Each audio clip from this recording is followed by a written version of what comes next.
I guess I was a little bit surprised, and I know this is outside looking in, and that is there was really no acknowledgement or tribute to Russ prior to the game. It felt like as soon as he walked out, that was it. We don't know who you are. We don't care who you are.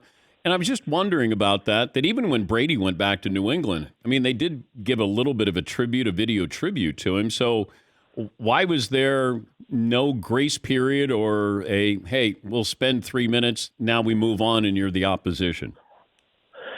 Yeah, I didn't ask that question specifically of anybody, so I guess I don't know if the organization considered it. But I think that goes in a little bit with Pete Carroll's always compete kind of thing. That that he's on the other side now, and that there'll be a time and place for doing that. Maybe 10 or 15 years from now when everybody's careers are over.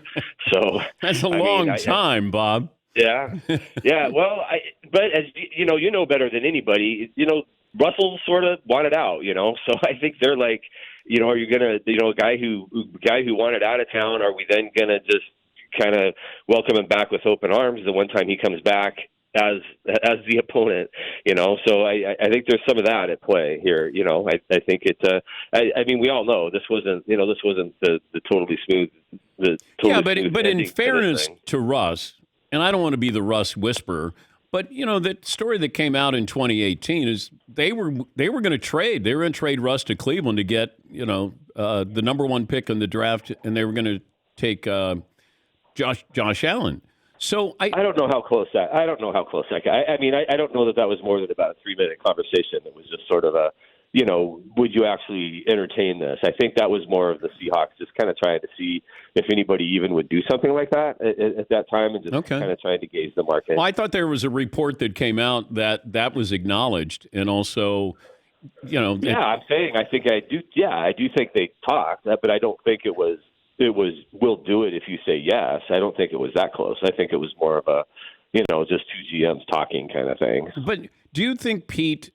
Like, they didn't even acknowledge each other on the field pregame, I don't think. They did not pregame. They did after the game. But, yeah, they didn't pregame, but I don't know that they were on the field together a whole lot.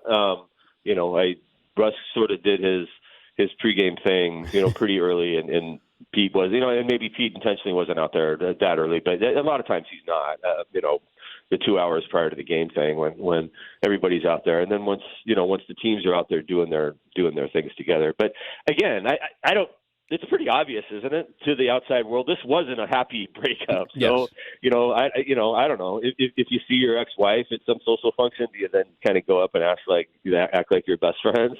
The first time you see them. Well, I usually do a video tribute. The healing time is going to be needed here. Yeah, I would do a video tribute if I was, married before and I saw my ex-wife. I'd always do that.